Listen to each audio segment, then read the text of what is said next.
Kia ora tātou, welcome back everybody, and to resuming our council meeting of the 7th of February 2024.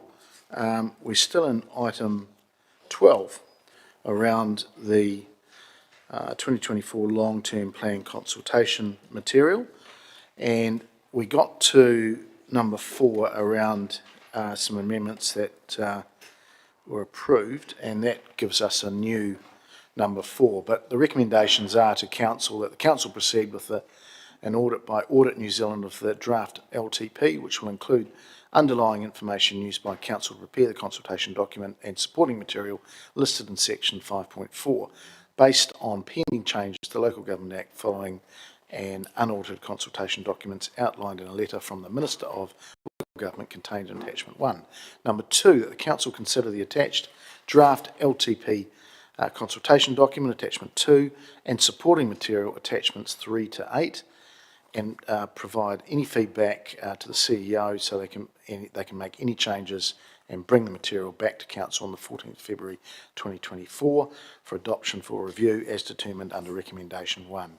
Number 3, that council note the updated planning assumption regarding total operational increases for the 24-34 draft LTP contained in table 3. And finally, number 4, that council approve the proposed revenue and financing policy, attachment 9, incorporating the changes subject to resolutions 5 and 6. I'm happy to move those, seconded by the Deputy Mayor. I think we've had lots of commentary a little bit earlier on this, and I just want to thank the staff for the amount of work that's gone on in the background to get to this stage. And it's really now, once we approve things in our next couple of meetings, to get that out towards the public. So I'll leave it at that. Is there any other comments? Councillor Johnson. I just wondered if we could take 4 separately, please. Yes. So we'll do 1, 2 and 3 first, if we could. And we will vote on those, please. 1, 2 and 3. Sorry? Oh, okay. Sorry, I didn't realise. Councillor Naylor. So my comments are specifically related to recommendation 2, particularly because that's supporting the support feedback on the consultation document and supporting material. And the comments I had weren't really questions this morning, so I think now is my chance to give that feedback. I have managed to provide a little bit of minor feedback to Liv in the break, but I did want to make a few comments, particularly around page 3 of the consultation document, where I think it's really important that we give accurate information to our community. Some of the content that I'm really concerned about is it says 5 facts to know about our long-term plan. It says that we've cut a lot of existing budgets. I simply don't think that's a correct statement. If we look at the budgets in the supporting material, just about every budget has increased. So what we have done is we have reduced the level of increase from what was proposed in previous drafts, but we have not cut a lot of existing budgets. So I think we need to just, perhaps we've limited the level of increase, but I think we need to change the wording, because I think that's actually quite misleading in terms of the reality of what we have in front of us. What we have in front of us is a proposal to spend about $18 million more a year in the first year than this year. So there's a significant increase to what we're proposing, and if you look through the budgets, I can't find budgets that have actually been cut or reduced.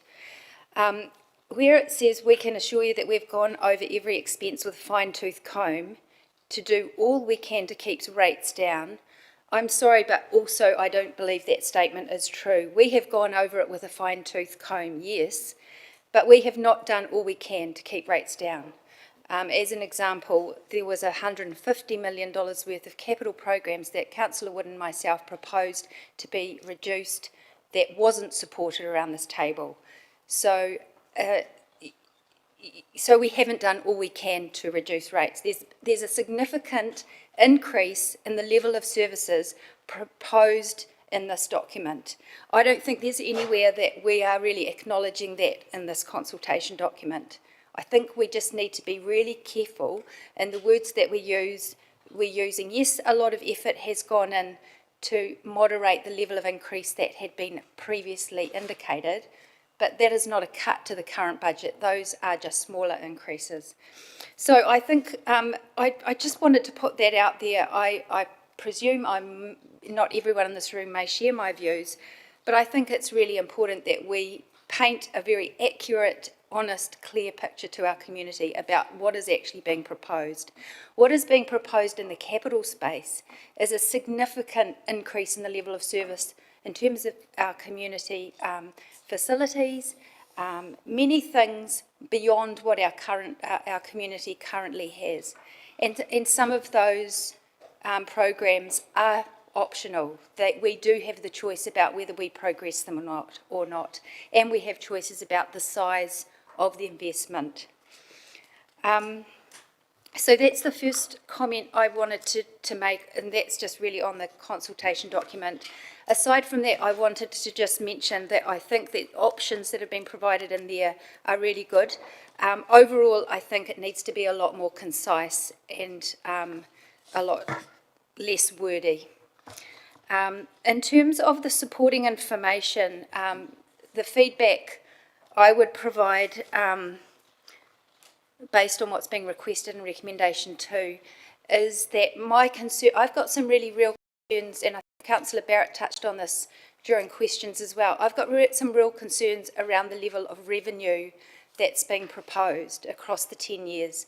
There's only a 20% increase from now to 10 years' time in terms of the revenue, and that's meaning that we're requiring the amount of rates that we ask our community to double.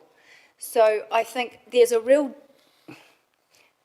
in my view, there's something that's not well aligned in terms of how we're getting the money we need to do the stuff we need to do. And I'm disappointed, obviously, that we haven't had an opportunity to consider the fees and charges, because I guess that's one aspect of that revenue, but it may be that we need to consider other aspects of that revenue, some being where there are programs that we've got expenses for, such as Huia Street, 18 million, but no corresponding revenue as a result. And I understand from the officers the reason for that, but it paints quite a concerning picture to me when the revenue is only going up 20%, but we're asking our community to double the rates intake in that same time. The only other thing I just wanted to quickly mention, which I won't prolong, but the proposal to change our finance policy in terms of the rates increase limit, I find incredibly meaningless. To add that point in, to change it from what was the renewals, which I also thought was pretty meaningless, to include the increase in funding required for interest and debt repayment into what is meant to be an affordability policy limit is in my view, completely pointless. I assume we need to have this policy under the Local Government Act, otherwise we should just flag it altogether, because it's... Anyway, if I had the chance to vote against that point, I would vote against that point, but I just wanted to comment on it, given that it's proposed to be changing from our previous policy. What it does in that graph on page 211 under 7.11 is make it look like we're working within our policy limits, but those policy limits are well above BERL, and I think my view is that the policy limit should sit at BERL, which includes the additional infrastructure costs for us to do the work we do, and include the 2% growth, which is an additional on top of that. My view has long been that this is ridiculous to add these other components in. Point of order, if you could... Anyway, okay, I'll leave it there. I guess... Councillor, you're massively over time, so Okay. Can you wrap it up? Yep. Okay. Thank you. Good. Is there anybody else wanting to comment? Councillor Barrett. Thank you, Mr. Mayor, and I had planned to save most of my commentary for the 14th of February, which I will do, but there's a few comments just recently passed on the table, I think, that do need a little bit of rebalancing or reflection on. And really it's to that point of what we've done to date and has it been enough and has it been everything that we can do. And I think that a proper recollection and framing of this is really what we deserve. First is, if you look around us in this city, you can clearly see the evidence of decades and decades and decades of underinvestment in local government. It's all around us. It's on our streets, it's under our streets, it's in our communities. You think about the process that we then went through in this stage. Quite rightly, the officer said, what is the envelope that's actually needed to fix that? They then cut millions and millions and millions and millions and millions of dollars to bring something in that they thought might be politically palatable to us. I don't know how many hundreds of millions that was, but it was a percentage that was somewhere up in the 20s. When it came in here, it was down in the 11s, and it's obviously down further now, but we should well recall the officers cut made a substantial contribution.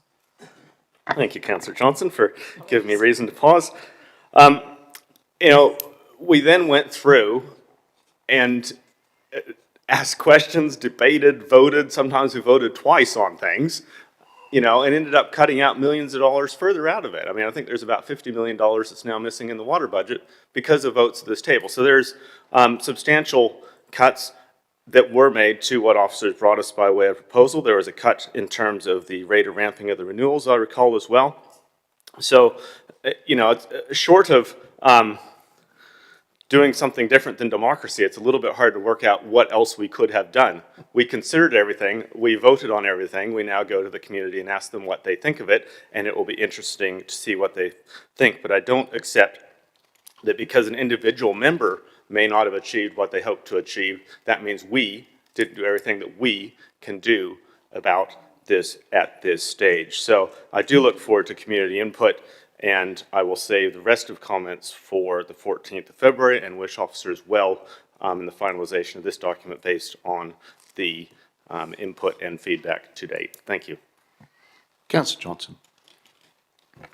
Thanks, Mr. Mayor. I also wasn't going to say anything, but I really can't let that speech go unchallenged. I just remind everybody that the significant reason that we've got an 11.5% rates increase, 8% of that was there before we even started doing anything else. And that was due to costs that were beyond our control. I think it's an extremely unfair representation to say that we didn't do everything we could. There were many budgets that were reduced that I really didn't think should have been reduced, to be quite honest. I think we went further in reducing budgets than possibly the community would be comfortable with. I just object in principle to the statement that says we haven't done everything we could. We have done everything we reasonably could. Maybe some members of council would want to go further, but those members of council were unable to get a majority around this table. The majority of council was comfortable in where we landed, bearing in mind that this is a consultation document. If the community is not comfortable with where we landed, then we will hear that and we will make appropriate changes. But I think at this stage, some of those comments are a bit unfortunate. And the other thing I just want to remind people is that we are obligated to make costly changes and improvements to our water structure. I think from memory it was over $1 billion in capital investment from years 2 to 10 that we're obligated to do because of the changes in regulations around water regulation and so on from the government. And these are now falling on us as a council, whereas there had been plans under the previous government for regional water entities. So there's a huge amount of cost that's come on us at the last minute due to the change in government, and that has not been acknowledged in that particular speech. So there's a lot more to this than just, oh, we haven't done enough. I think we worked very, very hard, both staff and elected members, and I think it's a reasonable place to land at to go out and consult on. Had we cut things further, we would have been reducing levels of service significantly. Where there are new projects come in, They have entirely come in as a result of submissions from community. I can't even think of one project that's come in from just an elected member point of view. They've all been responses to community. So, I just was not prepared to let those comments lie. All right, thank you, councillors. Just as a quick right of reply, I too just need to say a couple of things. Look, we can all have our views and fixations on things, but we've got to be careful we don't represent or misrepresent what actually went on. I too think some of the unfortunate comments, we did actually make many reductions and many cuts. And I can recall sitting here for 3 days, going through it, in some ways line by line. And that was democracy. Again, some things didn't go personally the way I wanted it, but at the end of the day, I felt it was quite a good balance. And to go out with 11.5, where we're still continuing many programs for our communities and facilities which have actually come from the wider community, I think is a pretty good place to land. Yes, there has been lots and lots of extra stuff added in. Again, it's this unfunded mandate that keeps coming at us. So we can all go back selectively and look at previous long-term plans, but things change. And as some of the councillors have said, there has been a lot of extra lumped in, certainly in infrastructure, transportation and waters are just 2 examples. But look, we've got to accept that there will be an increase to rates. That's the model that we've got at the moment, unless somehow Wellington and central government mysteriously give us another revenue stream. But I think we've done well. I mean, we look around us and we're one of the more balanced budgets and consultations going out. So I'm actually quite proud of that, to be fair, and still keeping balance in there for our communities. So, councillors, we will vote 1, 2 and 3 first, and then we'll look to 4 after that. So if we can vote 1 to 3, please.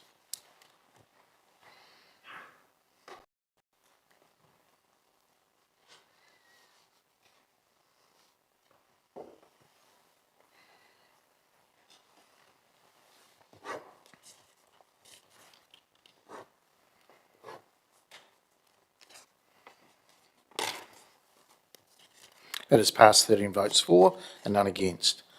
All right, we'll now move through to 4 and yeah, I just need a new seconder for number 4. Thank you, Councillor Naylor. All right, we'll just get that up, please. And then we'll vote on, so this is number 4. Okay, so we will vote on number 4, please.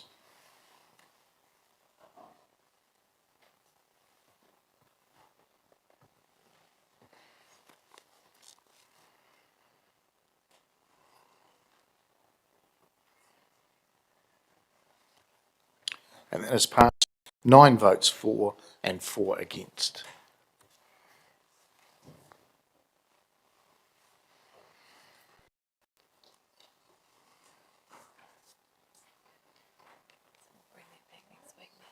Okay, so councillors, that will come back to us next week, and again, just acknowledge the hard work of everybody involved. All right, we move through now to number 10. This is the notice of motion around stopping the use of Class 4 gaming proceeds, and that's on page 73 of our papers. And I'll go to you, Councillor Barrett. Thank you, Mr. Mayor. Can I just clarify in terms of questions around the advice from officers when those questions will be taken?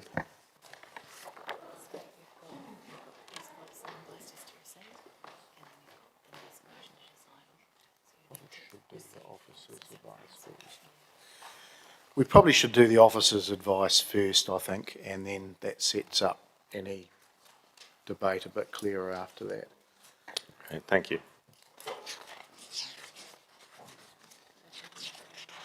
Yeah, can I just ask Fiona and Julie to come forward?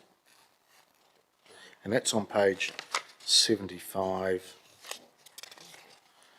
through to 79, I think, is it? Yeah, 79 of our papers.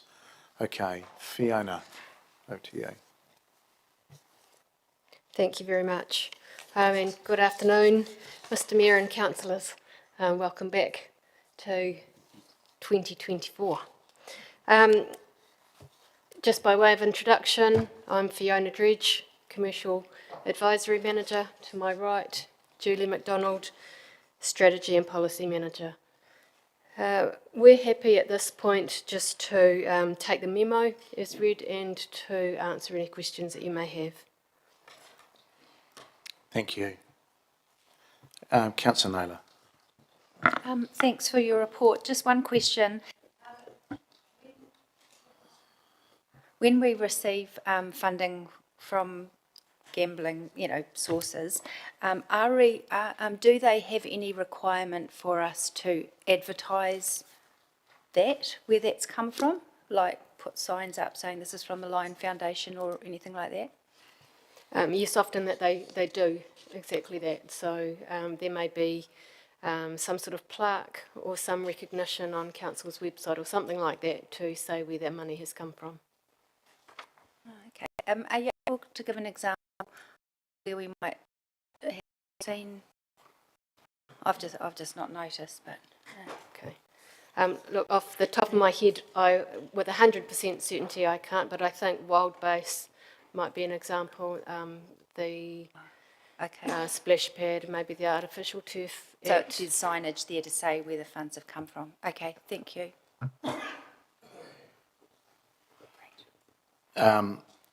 Councillor Barn.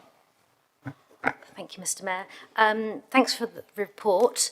I've lost a bit of it, but anyway, it talks about Hamilton have taken this kind of step and then they've walked it back a little bit. I wondered if you could give me some more information about that process, what had led to that.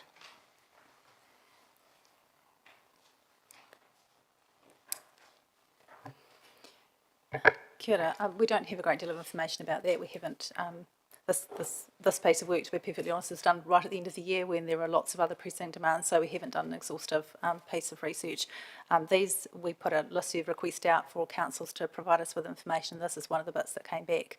I think probably it's fair to say that exactly the sorts of issues that are canvassed in the notice of motion are the sorts of things that other councils are considering. The most recent in the news was the Porirua discussion. So, yeah, there's similar conversations that have been happening with other councils, but we don't have details, I'm sorry. Okay, no, thank you. That's good to know. There's nothing more to know. And the other thing I wanted to ask about, obviously, the notice of motion indicates this will be council and council CCOs. I'm assuming, but I'm probably looking for your confirmation that Wild Base and Culture Birch would both be included under the council catch-all of that category. The CCOs that would be captured by that are the ones that are listed on your page 79 of the agenda, page 3 of the memo. Yeah, but Wild Base and Culture Birch aren't CCOs, but they are. So they definitely would be captured because they're internal activities. And do we have any information about the funding that they've received through gaming trusts? No, we haven't sought that at this stage, but they'll be covered by the council information. Yeah. Okay. Yeah. I can say for Wild Base, the amount that was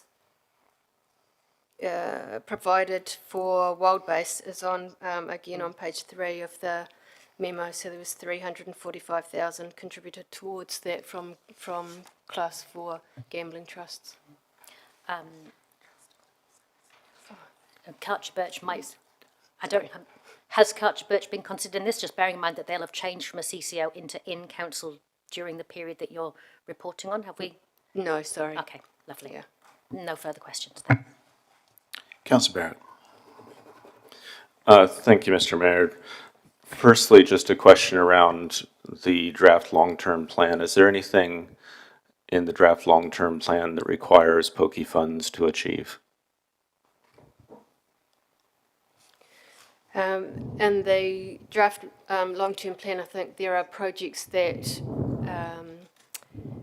are identified as requiring external funding, but doesn't go as far as to say where that external funding might come from.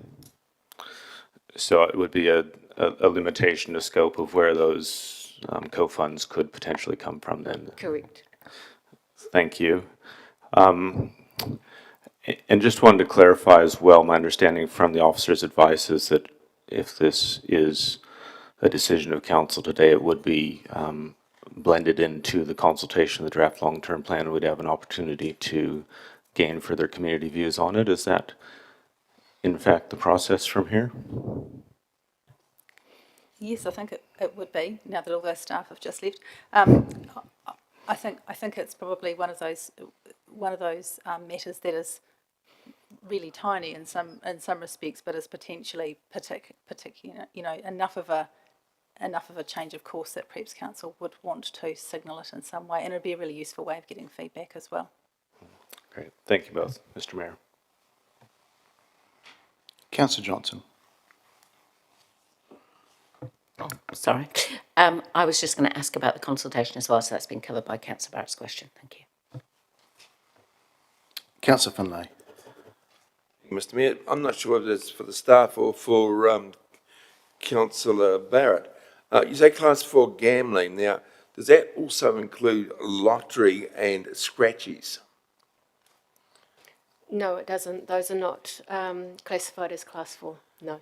So when we talk about addiction and stuff like that with class 4 gambling, what's the difference between scratchies and pokies?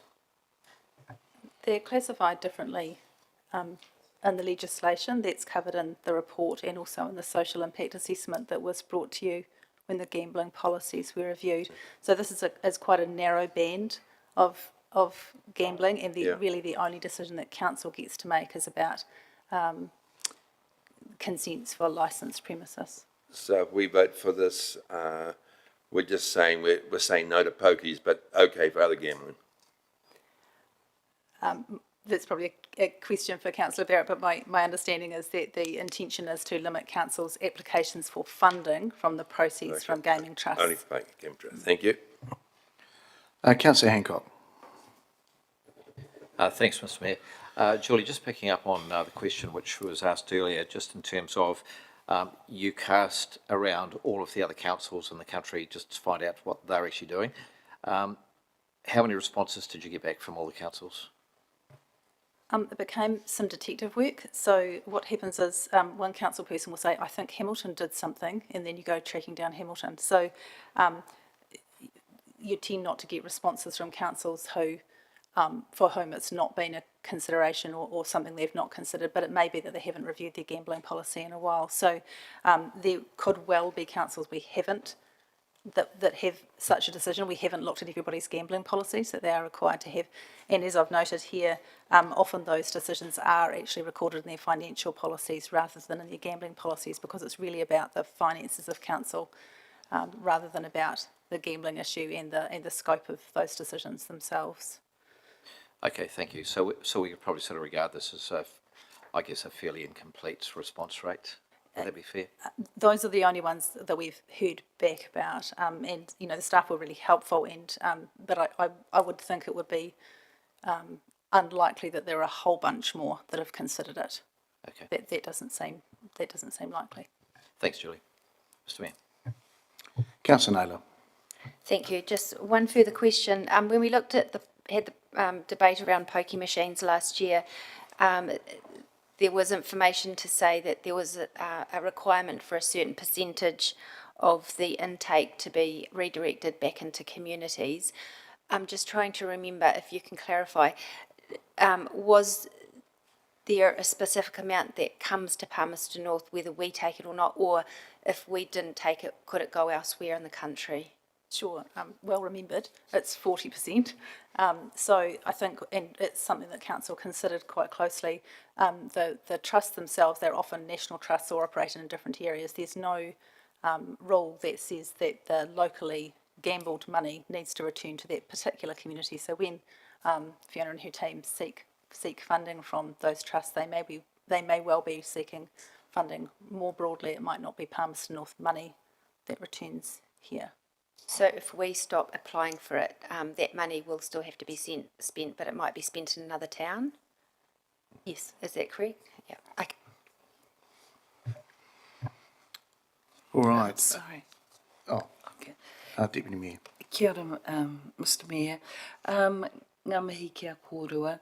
Just a query. Do we know the percentage of people who apply for funding from council who get turned down? Sorry, could you repeat that question? I'll reframe it.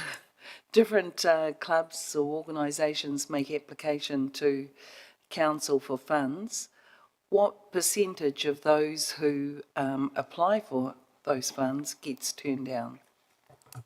Councillor, sorry, Deputy Mayor, that information is provided through the funding reports that come back to the community committee, I believe. I'm not sure that anybody probably has that information in front of them right now, but I think it's fair to characterise almost all funding pools as being oversubscribed.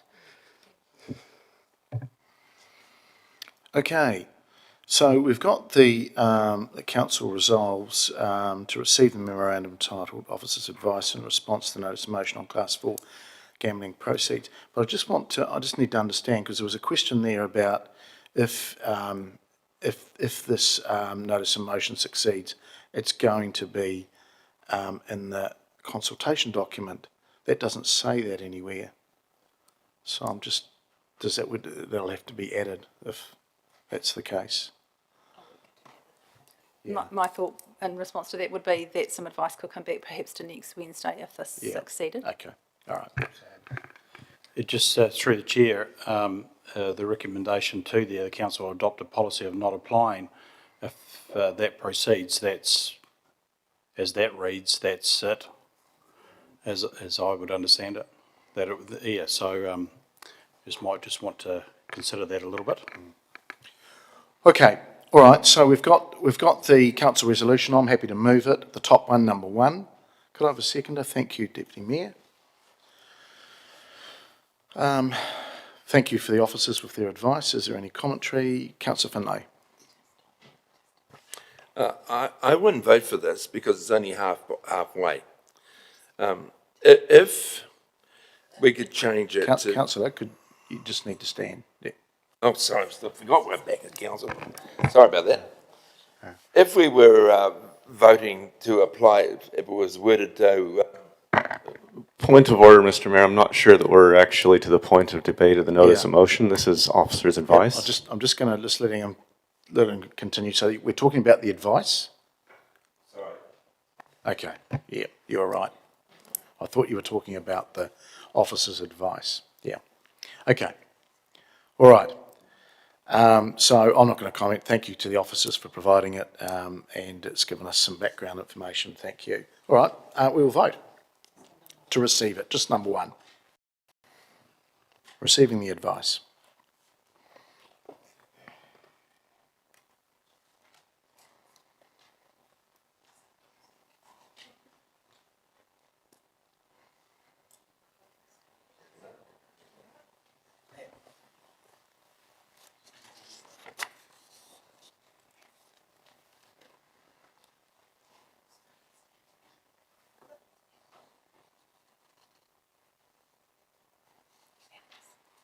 And that is voted 13 for, none against. Thank you. Okay, we will now go back to number 2, and we'll go back to the original motion, and I'll go back to you, Councillor Barrett. Thank you, Mr. Mayor and colleagues. Our city has a very bright future in front of it, and I think you need look no further than our communities, look no further than the plans that we have in our long-term plan, etc., to form that view that we do have a bright future indeed. This notice of motion seeks to free that future from the taint of money that's gained from gambling harm in our very young communities. The focus here is 100% on the pokies. That's because they're the most harmful form of gambling in our city. They're centered in our lowest decile neighborhoods. They prey on addiction, and they cause harm in our communities. That is the frank and unfortunate truth of pokies in this city. It's all clearly documented in our recent policy process that led to a sinking lid. So the fundamental reason that I'm asking all of you to support this notice of motion is that council should not be profiting from this cycle of harm. It's deeply inconsistent with our mandate under the Local Government Act and with our commitments to our communities. And currently, obviously, council policy is silent on this issue, which has left it to employees and ad hoc decisions in terms of how we approach this. And that's meant that unfortunately in the past we have used pokey profits to resource some council projects.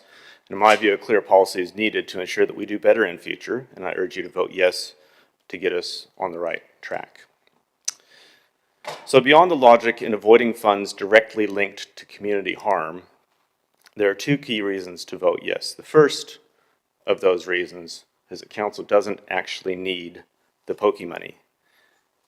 We have guaranteed in law as a council the ability to levy taxes in the forms of rates. We can set fees and charges. We can operate council-controlled trading organizations. We can access central government investment.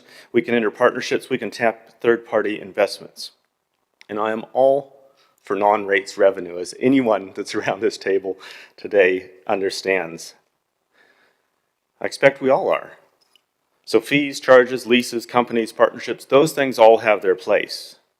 But there's no place for council using money that is so clearly linked to harm in our community. This isn't a big ask. We've just heard that our draft long-term plan does not require a single pokey dollar to deliver those projects. Yes, it does narrow the scope of where we might apply for dollars, but the pokey dollars are not required to achieve what we've set out to in our draft long-term plan. And that's as it should be, and this notice of motion simply ensures that it stays that way. This does extend to council-controlled organizations, and it was really fortunate the way timing worked out today, Mr. Mayor, that we were able to ask one of those CCOs about how that was landing with them. And I'm confident that we can work through those transition arrangements as needed with them. As we can see, they have no immediate plans to be back into that game, and so there's some time to work on that transition. The notice of motion, to be clear, does not extend to non-council partners, and this is simply a pragmatic approach, and it's well aligned to how Hamilton is actually approaching the matter. If we go into, let's say, it's not too hard to imagine a three-way partnership on a sports turf, our contribution would not be coming from pokey funds. Where the other contributions came from would be the partner's business. I'll just briefly comment on the second reason for a yes vote, and that is beyond the actual taint of these funds. There is the perception issue of conflicting interests and priorities. Under the Gambling Act, we are charged with reducing gambling harm. That is incredibly awkward when we are directly profiting from the most harmful form of gambling. A yes vote clearly fixes that. So I thank you for considering this with an open mind and would urge you to support that. Thank you to Councillor Fitzgerald for seconding the notice of motion. This is our opportunity to ensure council projects are untainted by monies gained from the most harmful form of gambling in this community, and I'd urge you to vote yes. Thank you, Mr. Mayor. Councillor Barn. Thank you, Mr. Mayor. Thanks to Councillor Barrett for bringing this. I think it's a really important conversation. I think it came up as we looked at that last report on licensing for pokie machines, and it's not an easy one. And in reading the officer's report, I think that brought home to me that this isn't an easy decision for anybody involved in the process. It probably is a heart versus head decision. And where I'm landing on this is whether we take the money or not won't reduce any of the harm experienced in our community. So it would be a gesture of what we have, how we view these funds.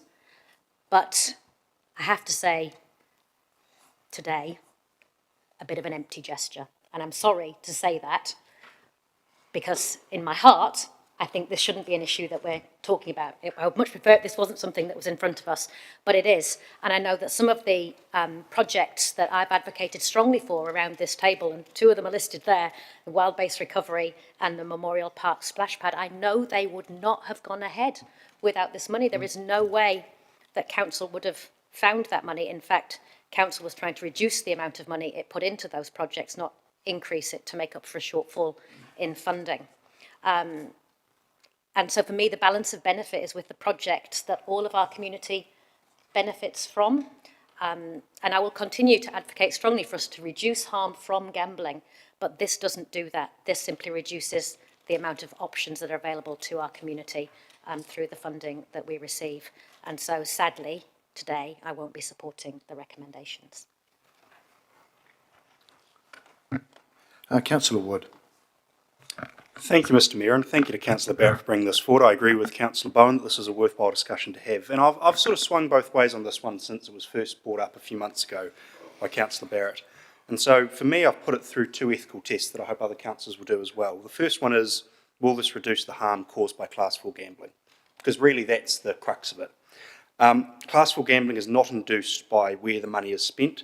Nobody goes to pokies because they want to support community work, because if they did, they'd simply donate that money to charities, organisations that do that community work. People go to the pokies because they have an addiction, they have a problem with gambling, and so it is not a induced demand situation where the demand for funds at this end impacts the amount of people who gamble.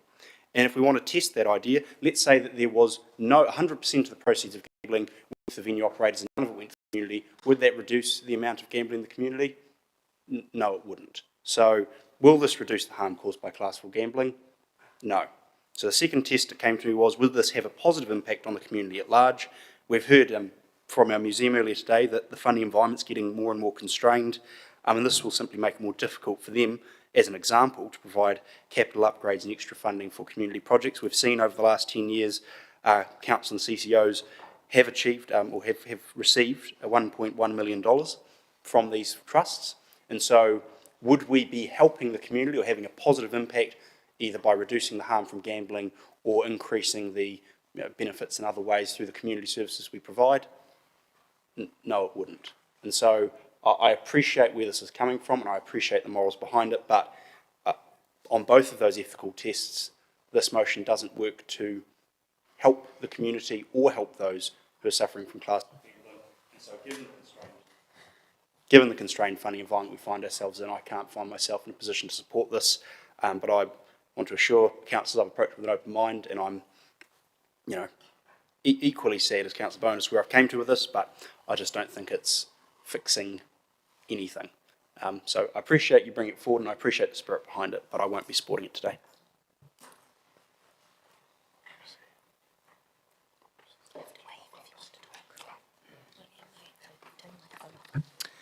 Councillor Finlay.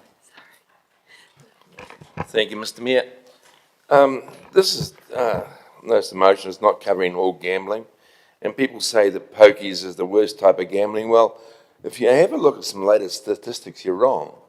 Now that online you can get lotto, scratchies and keno every day, the more harm that is done from gambling is done from those three. People are doing it on their phones. Kids are doing it on their phones. So if you're going to do something about stopping gambling, how about affecting the majority of the people who are affected in gambling? And that is through the lottery system. If we pass this today, is it going to make any difference? You've heard before from other councillors, no, it's not. The gamblers are still going to gamble. They couldn't care less where the profits go. They're out to gamble to win. It's not going to make any difference. But if we don't do this, and we still have got the ability to apply for pokie money, the majority of the ratepayers in the city are going to be able to be benefiting because they'll have less rates. At the moment, all it's going to do is affect the ratepayers by putting up rates. It will not stop gambling. It certainly won't stop pokies, and I don't see the sense in it. So I won't support it. Councillor Naylor. Thank you. I also have really wrestled with this issue and initially was kind of supportive of the idea.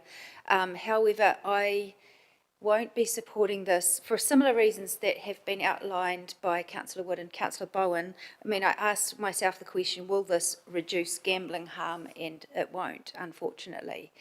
In fact, what will happen if we progress this is that the money will still be spent, but it will be spent in another community, most likely. The money, by legislation, 40% of it, as the officers outlined, has to be directed back into communities. So that money has to be given to someone. Actually, Councillor Barrett suggested that we don't need it. I absolutely think we do need it at the moment. When our revenue is only going up 20% in what's proposed in our document, but we're asking our ratepayers to pay 100% more over the next 10 years. As I already suggested in the last item, we have a real concern around a lack of revenue. This is not the time to decrease that revenue even further. I think, yeah, I'll leave it there, so I won't be supporting it. Councillor Mickelard online.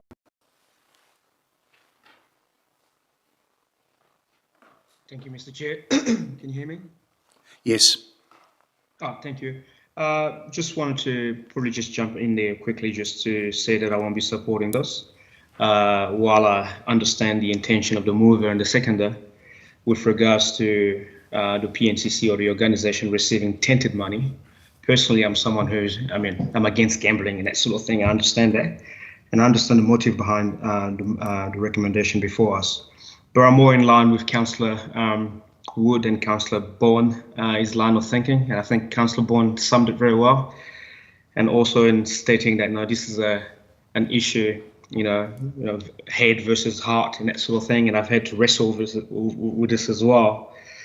But this will not reduce the effects of gambling, personally. And when looking at council projects that have been supported by gambling trusts, we've just heard the officers' report and comments that have been made by the officers. This is over $1 million, which represent 1% of rates increase. And if we decide to vote in favor of this recommendation, we'll just be losing this money to other communities. It doesn't mean that they'll stop giving it. They might stop giving it to us, but they'll just give it to another community if we refuse to receive that money. And this will stop the issue of problem gambling in our community, however we want to look at it. We do need this money, in as much as it is tainted money. But it does do a great deal of good in the community because we have sports groups that rely on that money. We have CCOs relying on that money. We have many groups in our community that cannot do without that money. A lot of it, beautifully summed up by my colleagues who have spoken in favor of this. But I just thought that I would just give my 2 cents on the issue. Thank you. Councillor Hancock. Just before I speak on this, could I perhaps just ask a question of the mover, please? And I guess, look, I'm just reading the room in terms of, some reluctance to support this.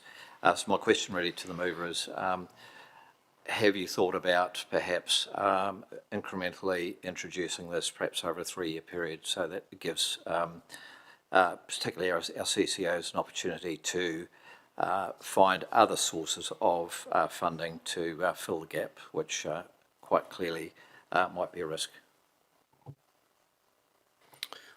I have considered that, and given what we heard today in the chamber from one of those CCOs, I don't think it's substantial to the decision.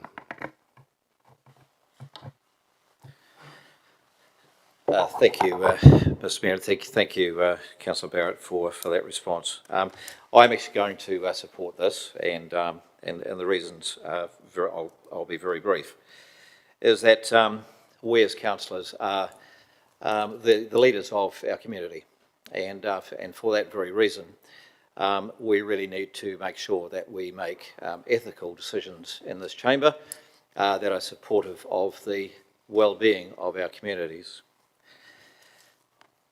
Class 4 gambling is the most harmful, and it is the most addictive form of gambling that there is. Therefore, it is important that we make a moral and ethical stand in regard to this motion.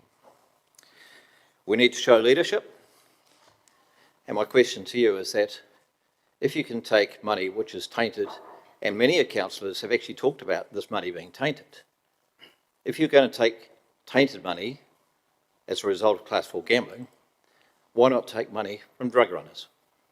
So please think about the moral implications. Thank you. Councillor Fitzgerald. Thank you, Mr Mayor, and to the mover. Yes, not hard to read the room and see where the sentiments are going, and happy to accept and sit alongside each and every one of you. The reason that I decided to support Councillor Barrett's motion was for the two reasons that he suggested. Yes, taking into account that we're taking money out of the community. For the council's role, it was $100,000 over 10 years. In terms of a rates percentage, that's pittance as far as I'm concerned, compared to the hearts and minds conversation that has been opened up this afternoon, which I'm very proud that it has. Because the one reason that I wanted to support Councillor Barrett in this has got nothing to do with just the gambling aspect or just the harm aspect or just the funding aspect that our CCOs and other council organisations receive. But when I joined this council, there were 5 things sitting in front of me, all with the same 2 words at the front of them, which were wellbeing. And this gambling motion would never sit well with me inside the envelope of the 5 wellbeings that we use to run our city and our council. So that's why I was happy to support Councillor Barrett and happy to accept and with respect everybody's opinions on that as well. But I wanted you to know that that was the main driver for me supporting this. Thank you. Before I come back to you, Councillor, with the right to reply, I'm not going to debate the wrongs and rights of gambling or pokies. I think that ship sailed, and we did that in our last debate. Sorry, Councillor Meehan, I forgot about you as well. I think it actually is quite an easy decision if you can separate the two out. And if any of you have actually applied or used this sort of funding, and I don't think there is many around the room, a few of you have, but not many of you, you'll understand that actually the money does go to good uses. I've had a family member that's been addicted to gambling, so I know the harms of it firsthand. But actually, it's not going to make one iota of difference other than some of you will feel a lot better about yourself in that. And with leadership comes economic leadership too. Just not ethical, it's economic as well. So, I'll just touch on that. In other countries, yes, there's federal, state and philanthropic funding, but in the New Zealand system, there are few options, and especially for council. I've sat on the other side and looked at how we're trying to get this money. Even the officers' report said, if the Class 4 applications weren't successful, Wild Base and Memorial Park would perhaps not have succeeded, or they would have had to have been picked up by the ratepayer. So it's another unfunded mandate. This time we're doing it to ourselves. So it's very much a no from me. And I do think a bit naive too to think that these trusts are still going to support Palmerston North. They'll be watching online now. And our communities, I think, is a little naive. I think some of you have already commented that money will go. And I can tell you now, 6 years ago, Hamilton were trying to be brave and it backfired big time. So they had to walk it back. I get the whole ethical thing, so I'm not criticising anybody standing up for the other side. I'm just saying this is not a time where we're trying to get extra revenue for our projects, and we're just cutting off one of those avenues. In New Zealand, there's really only government agencies, ministries, if it's an appropriate sort of project, community trusts, lotteries, the Class 4 gaming trust, which we're talking about, and to a lesser extent, which is pretty immature in New Zealand, sponsors, businesses and philanthropic. We don't have other revenue streams, councillors, so you will be causing an unfunded mandate if you vote yes. So I strongly advise you to vote no on this notice of motion. Councillor, right to reply. Oh, sorry, before you do, Councillor Meehan. Probably not much to say that's already been said, Mr Mayor, but first of all to Councillor Barrett, really understand where you're coming from and what you're trying to do. To some of the other things that have been said, it's not the most addictive form of gambling. And people that say it is need to actually have a real good look at it. Point of order, Mr Mayor, that's actually incorrect. That information was actually provided to us in September 2023 with the report. From the officers? Yes, it was. Was that evidenced?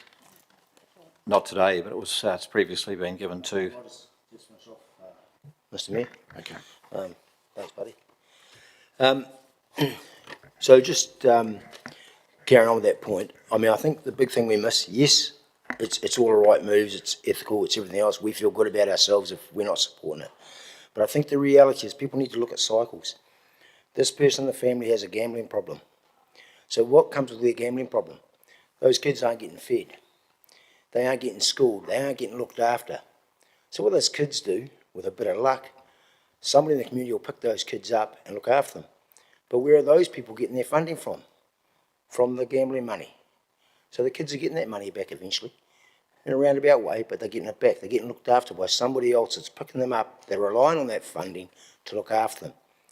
You take it all away, those people are going to still gamble. They're going to carry on gambling because there's so many options out there now, online and everywhere else. You don't even leave home. The advantage of those people going to gaming machines is the people inside that venue, that pub, that whatever, get to know those people. They get close to them. At least they have some sort of contact. They've got somebody looking after them somewhere along the line. Okay? And I just think we need to remember how the whole cycle works. Not just the point that they're going to a gaming machine and gambling. It's all the others affected as well. Thank you. Sorry, back to you this time, Councillor. Thank you, Mr Mayor, and thank you, colleagues, that chose to weigh into the debate wherever you came to it from. I do appreciate the views shared and the thinking and effort that's gone into considering this notice of motion. I think just two reflections for me. There is very much a difference between good money and bad and where that comes from and the kind of effects that it has. And for me, that's still quite a clear differentiating mark around this. And secondly, I'd just comment that totally agree with what Councillor Hancock said in terms of what leaders doing is what matters. This is our chance to lead, to send a signal to the community. I'd urge you to reconsider, even if you're still partway through your deliberations internally, around the opportunity to send a positive signal to this city around the future and ensuring that that future isn't built on the back of harm in our most vulnerable communities. Thank you. Okay, thank you, Councillor. Right, we'll have the notice of motion that council adopt a policy to not apply or use Class 4 gambling proceeds. So we'll put that to the vote, please.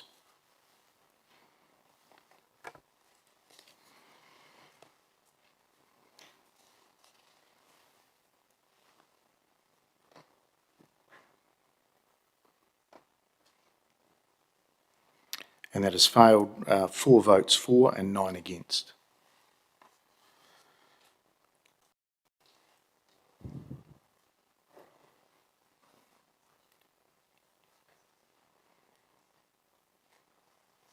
Okay. Right, we will now go to number 13, which is the Future Development Strategy Update and Next Steps. And we've got Jono Ferguson-Pye, our City Planning Manager, and Hannah from our Governance Manager. It's page 105 of our papers.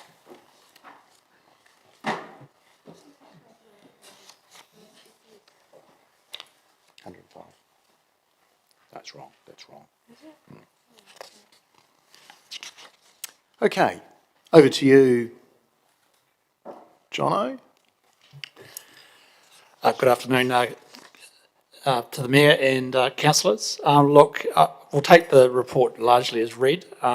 Just a couple of just brief points. It's obviously very much a procedural report in its nature and sort of just seeks to align our decision making with our partners that we're currently developing the future development strategy with, being the Regional Council. So really what we're asking you to do is to provide delegated authority to the Future Development Strategies Joint Steering Group to hear submissions on the FDS, give them authority to deliberate, and then also authority to recommend final adoption. The second recommendation asks you really just to give us the ability to update the joint steering group terms of reference, so that reflects the first recommendation. We also note that the city, while we're working with Horizons on the FDS, we are going to be, for the purposes of this process, the administrating authority, just to make sure that the submissions are dealt with in a manner that is understandable, and that submissions aren't going to two different councils at once. So I think that should create a little bit of certainty in the minds of people. We'll look at bringing you the draft FDS for consideration at the end of Feb or early March, and similarly, that a report will also go to Horizons asking them to adopt the FDS for consultation alongside the LTP process. At this stage, we have plans for a hearing on the 13th of May. The Joint Steering Group will listen to submissions and then come back with some recommendations to Council to adopt the final version of the FDS. Thank you. Hannah, anything to add? Just happy to take any questions. Okay. All right. As council will know, there's a number of us that are on that joint steering group. I think Councillor Johnson, Councillor Barrett. Yeah. And there's the chair of the regional council, some councillors in iwi. So there has been a number of meetings go through already to get to a position now. All right, open it up for questions. Councillor Barrett.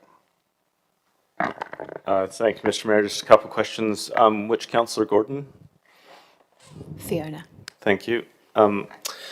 Just wanted to really understand what the thinking is around the different definitions of growth that are being mooted here. And just looking at those background materials that were sent to us, it defines growth as either up, in, or out. And I just wanted to query around the growing in, where it says growing in means meeting demand through repurposing or rezoning pockets of industrial land and underutilized reserves in the city. And just wondered to what extent we're opening ourselves up to loss of green space in the city by accepting that definition. I think when you do end up reading the draft FDS, you'll see that very much relates to, the reference to reserves very much relates to Summerhays and Huia Street in terms of us promoting social housing there. And then the reference to some existing industrial areas is we've got some small pockets of industrial land, for example, Roxburgh Crescent, where we think as residential's grown around those over the last 30 or 40 years that they should be repurposed. So that comment is within a very narrow scope. And is that clarified in the document that it's very clear that it is those specific parcels and no further? It is very much focused just on those parcels of land, but I think given your comments, we can look at reviewing that and just making sure that that's as tight as possible in terms of its description. Thank you. Finally, wanted to just query around some of the visuals that are associated with it, and I'll use an example around the stormwater visual that's currently in there. It applies almost zero connectivity to the river, and my understanding is that our stormwater network has very high connectivity to the river. I'm just wondering what consideration's been given to potentially improving the visualization there. Councillor, I think we can go away and have a look at that and place that lens over that map. I would say that a lot of the stormwater areas that we highlight in the map for the FDS relates to the either the existing zoned areas of the city or planned zoned areas. We were looking at providing stormwater detention areas especially. They're not always necessarily in locations that are close to or connect to the river, but where there are opportunities to do so, or if we've missed anything, we'll certainly go and have a look at those. Thank you. Finally then, does the working group have process in place for meaningful deliberation? I'll take that one. Thanks, councillor, through you, Mr. Mayor. I'm going to take a step back, councillor. The alternative to doing this is to do a full joint committee under the LGA and to Schedule 7, do a full MOU with Horizons to set that up, which would require a process through that MOU of working out whose standing orders would be used, etc. One of the reasons we're not proposing doing that is so that the whoever is that committee, so if you were to choose the steering group, would then agree a process amongst themselves. And so us being the administering council, we would suggest to use Palmerston North City Council's usual method of hearing submissions. That will be what we'll put forward as that joint procedure, and then that would be agreed, and we'd notify that to the submitters in the same way we do for a normal submissions process, and that would be agreed by the committee itself on the day it met. And be in that agenda. So we're proposing to use PNCC's process for this. Thank you. I guess what I'm trying to understand is in terms of deliberating and forming any recommendations that might come through that process, what's in place there to support a deliberative process within that working group to bring recommendations with effect to us? Similarly, that would be chaired by our mayor. So we'd work through what that would look like, and that would be a procedure note to the agenda of that meeting, which was actually, Jono referred to the 13th being the process for hearing. The 20th is proposed for the date for deliberations, which will also be in public in this chamber. Okay, thank you, Mr. Mayor. Okay. No further comments. Okay, thanks. Thank you, people. So we've got 4 recommendations there. The council delegate authority to the Palmerston Future Development Strategy Joint Steering Group to hear submissions on the strategy, to deliberate and to recommend the final adoption of the future development strategy to both the Palmerston City Council and the Horizons Regional Council, that the Joint Steering Group terms of reference be amended to include 1 and 2, number 3, that council note that both the Palmerston City Council and Horizons Regional Council to adopt the future development strategy prior to the adoption of their respective long-term plans 2024 to 34. Number 4, that council note that the Palmerston City Council will be the administrating authority for the special consultative process. I'm happy to move those, seconded by the Deputy Mayor. Councillors, I think those that have been involved will note it's actually it's everything that we've been doing in terms of our plans. It's not some big new plan, it's just pulling it all together. And actually the great thing about it is the regional council have learnt a lot. You always assume everybody that lives in the city knows what's going on. It was clear that some of our colleagues, we enlightened them more on what we were doing, and in a really positive way. So I found that a useful process in itself. So look, I think there's nothing out of kilter here. So I think I'd ask for your adoption of this, and that we will vote.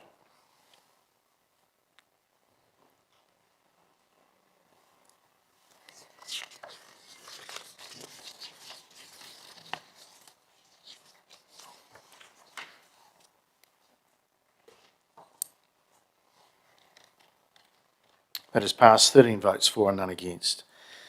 Our paper around the Central Economic Development Agency has been deferred, just so we can get an understanding where MDC is on that, and that will come back to us. We then go to number 15, item 15, which is page 115, which is around trustee vacancies for Te Manawa Museums Trust. And yeah, we'll take the paper as being read, and this is around advertising for new vacancies, and the paper is on page 115, 116 and 117. Having spoken to both the chair and the CEO, along with Wade, our CE, they do need new trustees. It's not something that, although they have co-opted somebody in more very recent times, there is a bit of a hole there with people moving and retiring, so it's something which we need to backfill. So I'm very much of the view that we do need to go out and advertise for that. But before we do that, Councillor Bowen. Are we in comment, Mr Mayor? Okay, before we get to that, I'm happy to move that we advertise, that the Chief Executive advertise that the vacant trustees positions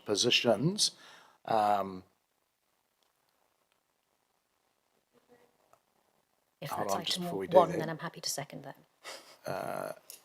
or the Chief Executive advertise the vacant trustee position on the Te Manawa Museums Trust. So what's the difference between first and second? Do it now. I think we've got to do it now. I don't think we're in August. So we will do the February, so the top one, please. And I'm happy to move that, seconded by the Deputy Mayor, that Chief Executive advertise the current trustee's position on the Te Manawa Museums Trust in February 2024. You will have seen today they're looking for some extra funding, which was approved. They have some of their people that were in the room today that won't be in the room past the end of February, so I think it's wise that we do advertise. Okay, I'll go to you, Councillor, for comment. Councillor Bowen. Thank you, Mr Mayor, and thank you for moving recommendation 1, which I think is the right response to the situation is in. The current or soon to be remaining board members, I know, are at capacity there. It's a matter of urgency that they increase their capacity on that board, and moving to advertise quickly achieves that. And it also allows us to focus a campaign around recruiting for Te Manawa without the complicating factors of other CCOs advertising at the same time. So hopefully enables us to put a bit of focus in that and get some good quality applicants for the board there. So yes, keen for number 1, please. Okay. Deputy Mayor. Kia ora, Your Worship. Like Councillor Bowen, I too support this. I think it's really important. Without this, they'd be in a bit of a precarious situation should someone else resign or retire. And I also want to thank the officers for preparing this, because it just, as they detailed each of the options, it was very evident what was the most logical and beneficial for the organisation and council. Kia ora. All right. Thank you. We will vote, please.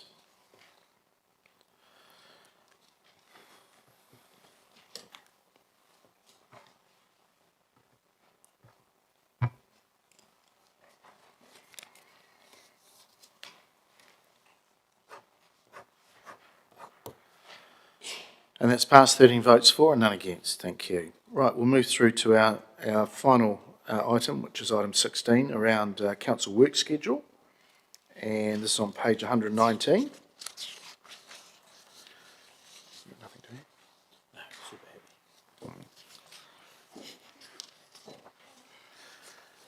So it's around the council receives its work schedule dated the 7th of February 2024. I'm happy to move that, seconded by the Deputy Mayor.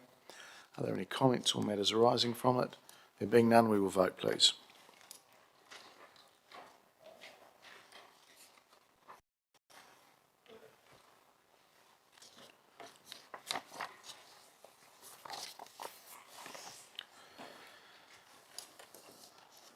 And that is passed, 13 votes for and none against. Thank you, everybody. We've done well. We've done well. So if I could ask the Deputy Mayor to close with a karakia, thank you.